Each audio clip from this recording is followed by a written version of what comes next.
कई लोग कहते हैं महाराज हम पूजन बहुत करते हैं, हम पाठ करते हैं, हम अर्चना करते हैं, हम व्रत रखते हैं, हम उपासना करते हैं, हम दान करते हैं, हम पुण्य करते हैं, हम सत्कर्म करते हैं, उसके बाद भी दुख क्यों है?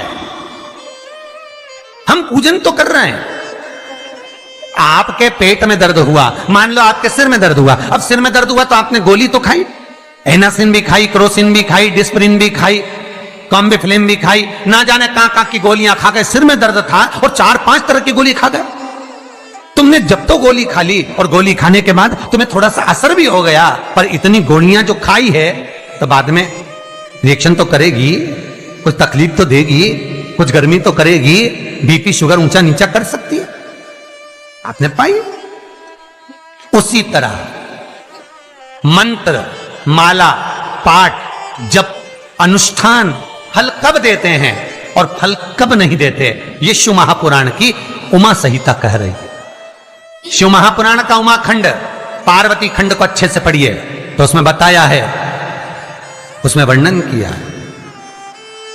हम पाठ करने बैठे, इतनी बड़ी पोथी लेके लोग बैठ जाते हैं, पहले राम रक्षा स्तोत्र पढ़ लिए, फिर ये पढ़ लिए, गीता जी का अध्याय पढ़ लिया, ये पढ़ लिया, ये चालीसा, दुर्गा चालीसा, शिव चालीसा, तांडव, ये मंत्र जप लो, वो मंत्र जप लो, फिर कोई महाराज बता गया, वो मंत्र जप लो, फिर कोई महाराज बता गया, वो मंत्र जप लो, ये वाला देवता ला के अलमारी में रख लो। इतनी बड़ी पूजन की अलमारी, बस इतनी बड़ी, ज्यादा से ज्यादा होगी तो इतना बड़ा पूजन का घर, कमरा, उसमें इतना सारा देवता।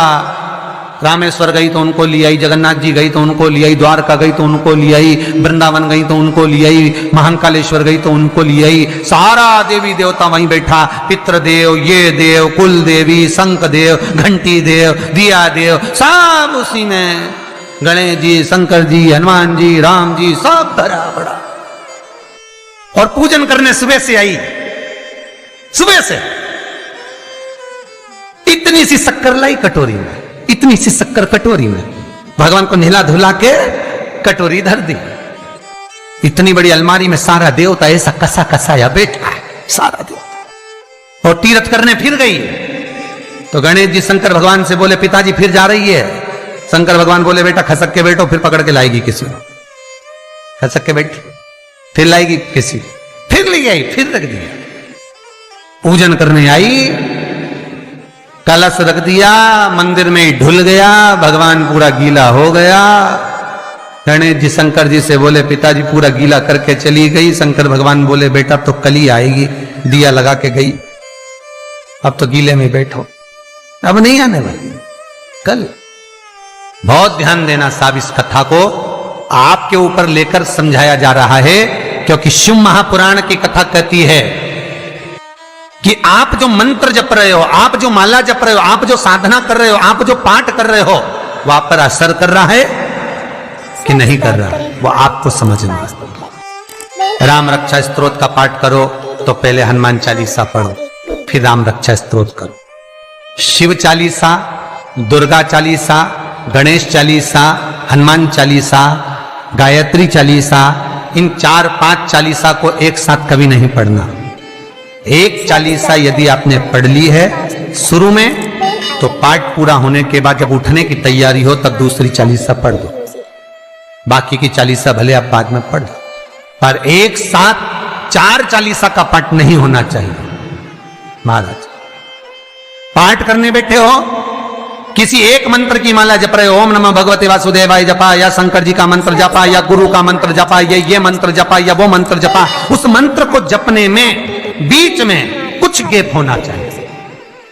एक साथ रट्टा मार पे ओम नमः भगवते, ओम नमः भगवते, श्रीमन्नारायण श्रीमन्नारायण, ओम नमः शिवाय, ओम नमः शिवाय, फिर ये जप लो, वो जप लो, और पूरा पाठ सपाट सब खलास, वो श्रेष्ठ नहीं। कुछ देरी की कोई वस्तु, कोई भोजन आप बनाकर लेकर गए हो, कोई पकवान आप बनाकर लेकर गए हो, कोई फल लेकर गए हो, यदि शिवलिंग पर वो पकवान, वो मिठाई, वो फल टच हो गया तो वो खाने के योग्य नहीं रहता, वो घर पर लेकर मत आना, मंदिर में ही छोड़कर। यदि भोजन, पकवान, मिठाई, शिवलिंग यहां पर है और भोजन का भोग तुमने इतनी दूर से लगाया है, फल इतनी दूर रखा है, वो शिवलिंग पर टच नहीं करा गया है, तो उस प्रसाद को, उस फल को आप पा सकते हो, उसको खा सकते हो। पर जो शिवलिंग पर टच हो गया, फिर वो केवल नंदी, श्रृंगी, भृंगी, प्रेतों का, भूतों का, आहूतों का भाग होता है। प्रेत भूत आहूतों का भाग, वो फिर खाने योग्य नहीं है। हां, यदि नर्मदेश्वर महादेव हैं, नर्मदा जी के जल से कोई शिवलिंग प्रकट हुआ है, नर्मदा जी के जल से, कोई कंकर से, नर्मदा के जल से अगर कोई शिवलिंग प्रकट हुआ है, उस शिवलिंग की स्थापना कहीं पर है या आपके घर में है, तो उसको कुछ भी टच हो जाए वो पा सकते हो, पर बाकी के शिवलिंग को स्पर्श किया हुआ नहीं पा सकते। केवल एक नर्मदेश्वर महादेव नर्मदा के जल से प्रकट हुए। कई लोग पूछते हैं ये सांप है कौन, ये सर्प है कौन, तो उसको बताओ ये भगवान शंकर के गले में जो एक सांप पड़ा हुआ है, ये भगवान विष्णु हैं।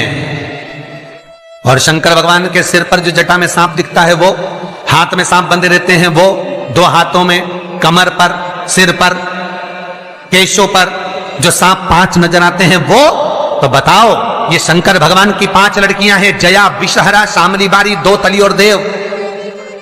ये 5 लड़कियां भगवान शंकर के इर्द गिर्द घूमती हैं, आसपास भ्रमण करती हैं। सभी ये शिव की बेटियां भगवान शंकर के साथ भ्रमण करती हैं। 5 जया, विषहरा, शामली बारी, दो तली और देव, ये जो 5 पुत्रियां थी शंकर भगवान की, ये वासुकी को दी गई थी महाराज, क्योंकि ये सर्प की योनि में थी, इसलिए ये वासुकी नाग को प्रदान करी गई थी। वासुकी नाग कौन सा? जिसने मंथन कराया। वासुकी नाग कौन सा? जिसके फण पर पूर्ण पृथ्वी विराजमान है। वासुकी नाग कौन सा? जो निरंतर देवताओं के हित के लिए कार्य करता रहता। एक पान के पत्ते के ऊपर मात्र पान जानते हो, वो खाने वाला जो पान करता है उसका पत्ता, पान के पत्ते के ऊपर नमस्ते जो श्री चंदन से शिवाय शंकर के नाम